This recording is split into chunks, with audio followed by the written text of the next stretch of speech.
What's going on, guys? Welcome back to the channel. It's been a minute, I know. I've been like, took a week off, then I took another week off because I was like, yo, I'm really enjoying this. I'm in a spot where I'm like in a personal montage, like where I'm consuming a lot of data and processing a lot of ideas and really trying to eliminate my own life, like what I don't need. Like if I don't need it, I'm just getting rid of it. Like literally, like, I mean, the trash pile outside my house on trash day is getting pretty crazy. Selling things off, streamlining my business. I'm really trying to push this idea, this startup idea out of my head because I don't want to do it. I'm in a good spot. Don't need to have the headache of a startup company. But at the same time, I see everything going down and I'm like, I see a solution for this. I see like a market solution for this problem. If you guys follow the Instagram, I'd suggest to. It's OnSiteTrav here on Instagram.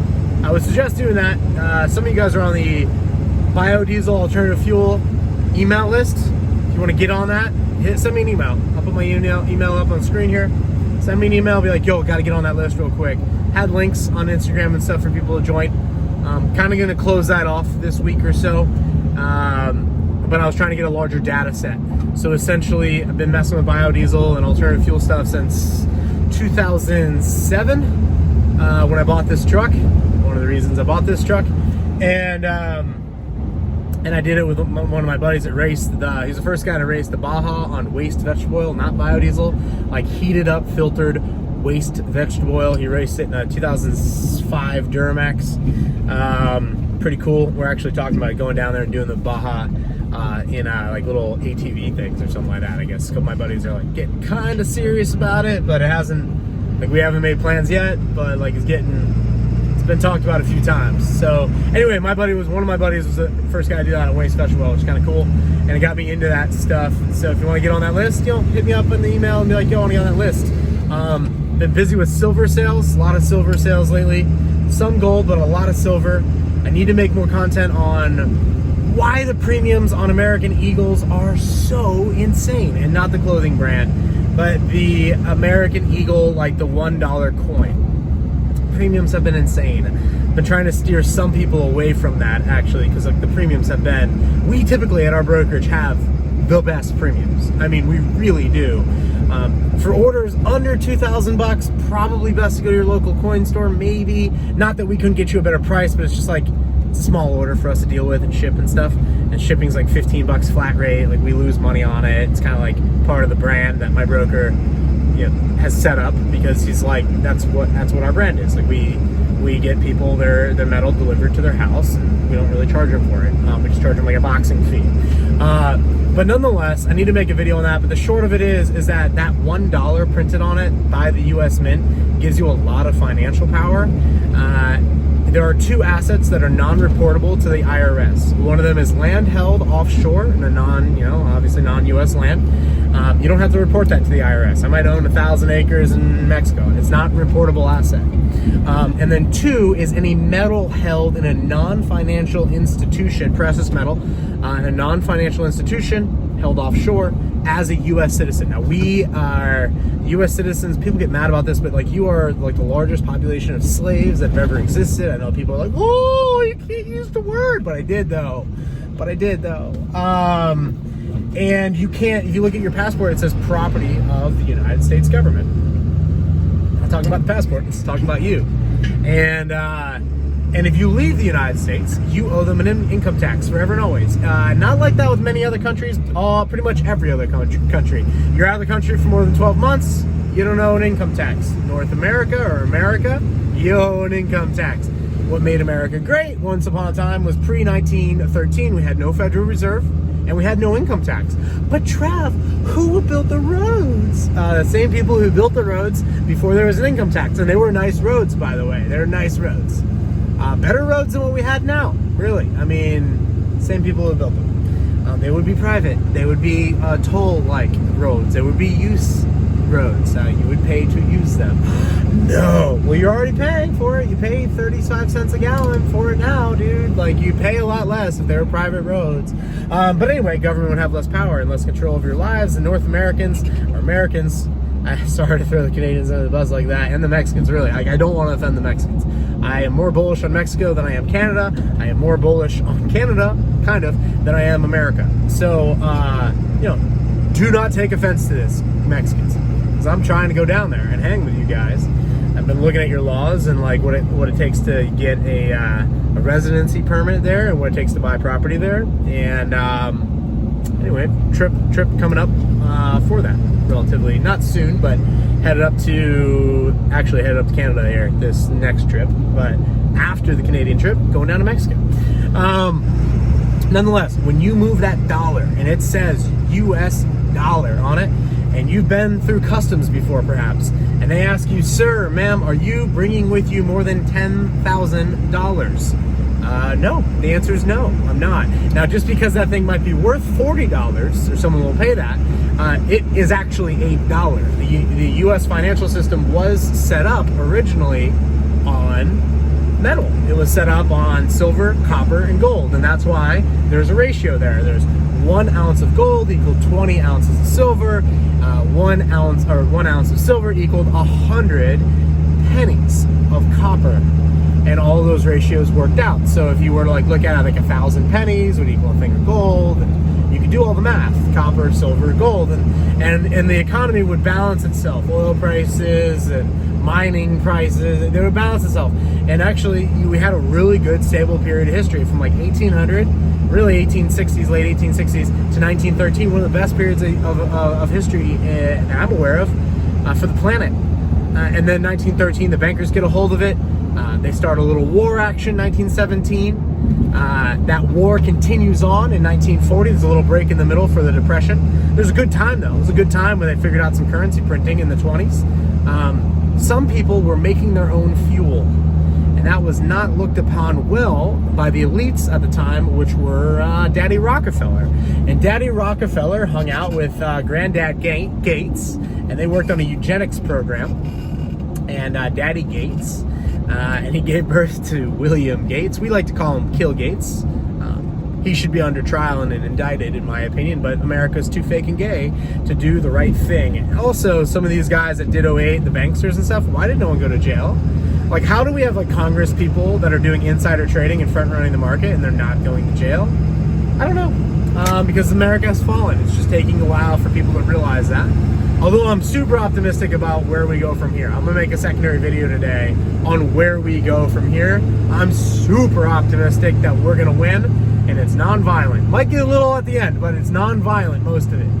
And it's about a decentralized internet, and I'm really, really working, and that's what I've been working on. I am really trying to get my star going, and that means that I can bring on 69,000 servers, aka you people, and you would own your own website that would be hosted on your phone or computer-like device, and all your data would be on that server. It should be your laptop or whatever, and you'd be able to transact or interact with people. And we've already got a Bitcoin wallet on that network, and I believe Jack Dorsey gave a little bit of, I don't want to talk too much on Jack, but I think he knows about this project, and it's been happening. It really went live in like 2016. My buddies have been into it since like 16. One of my buddies has been there literally since the beginning.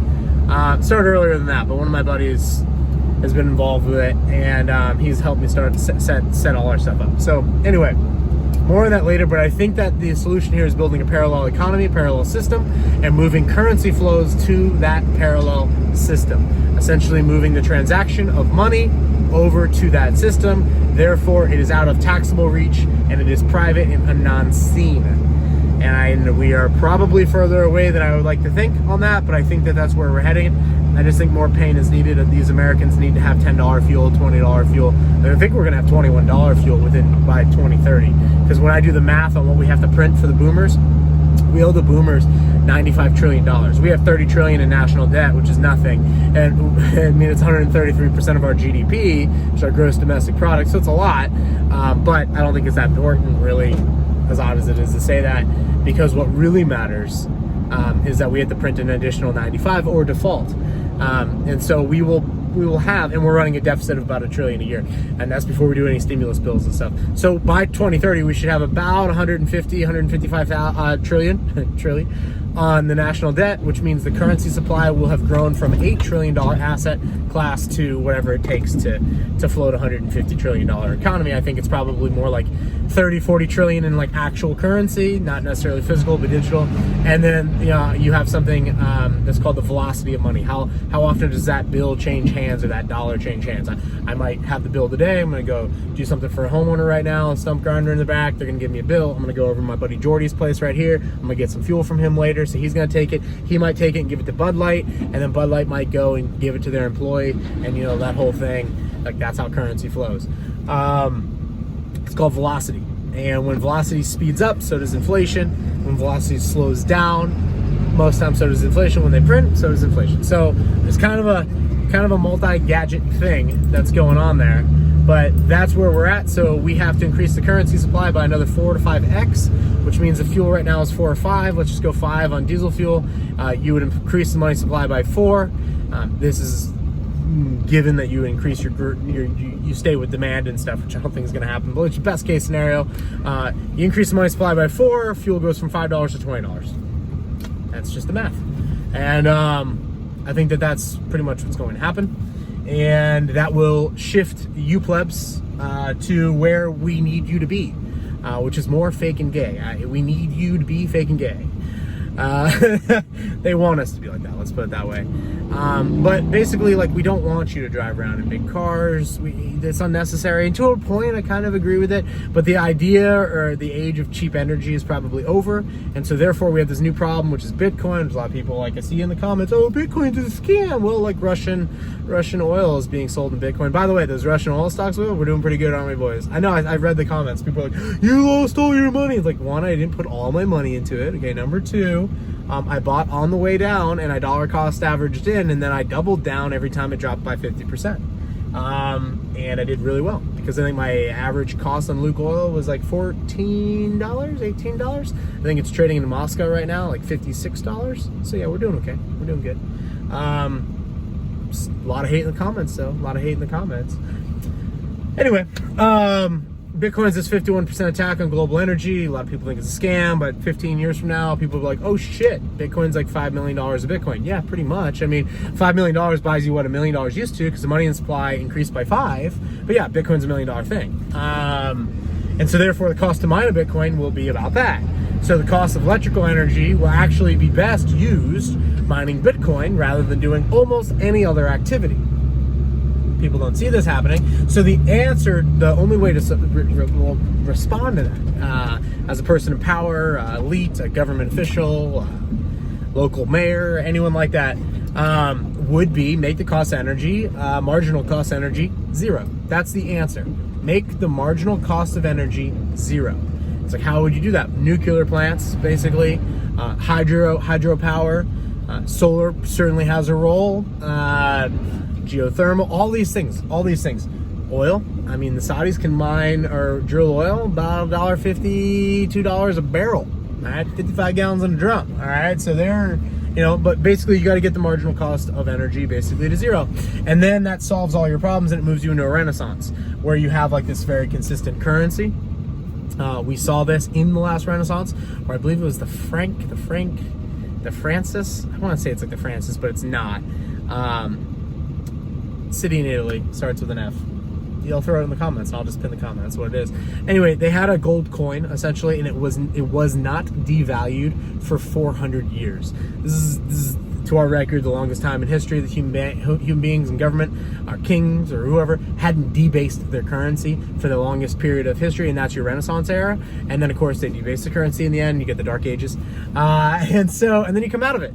You come out of it with the Protestant Revolution, which is the most second revolution in I don't want to say modern history, but in the last 500 years.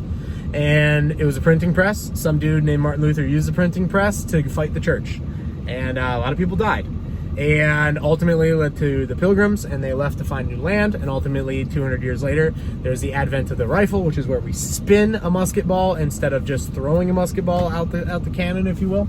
And that'll enabled a group of 5% elites to create a coup to go against their own government. So it was a civil war, and that is called now the American Revolution. It used to be called the Great War, and they used peasant farmer boys, and they filled them full of like freedom and all those ideas, and they essentially had them go out there and fight the king's military, and they won.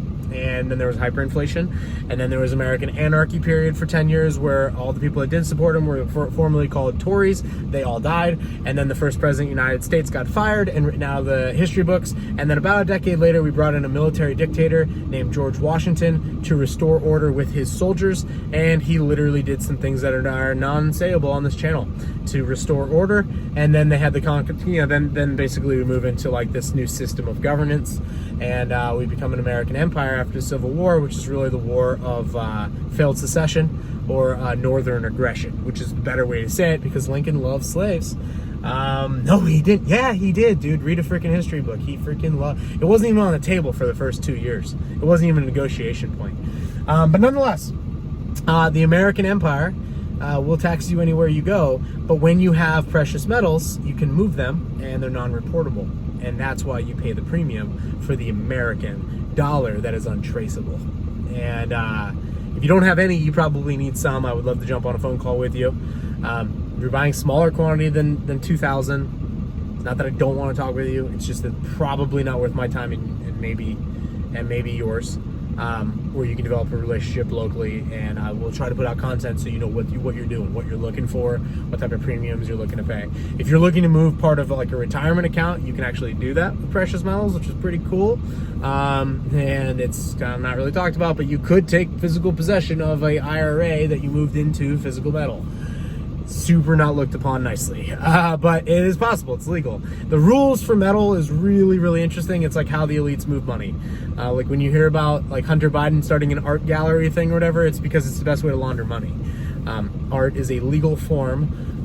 Same with NFTs. It's a legal form kind of transacting value, and value is subjective, and so therefore it's a good payment way to do payments, if you will. But nonetheless, I'll be putting out additional videos on that. Thank you for your attention, guys. Thank you for sharing this with people that maybe need to hear it, friend, family, brother, sister. And thank you for the likes, because it really does help things in the algorithm. Thank you for the comments. And thank you if you're on Facebook. I would suggest getting off it, but hey, if you're on there, maybe share one of my videos or two, and help push it to the true plebs that are on Facebook. And I mean, let's just use this opportunity to insult you if you're on Facebook. Ask you to put it as one of your settings, post it, please. But also, like, do you really need to be on FBI book? Like, is that really like a good use of your time? Like, it's a pretty average thing to do.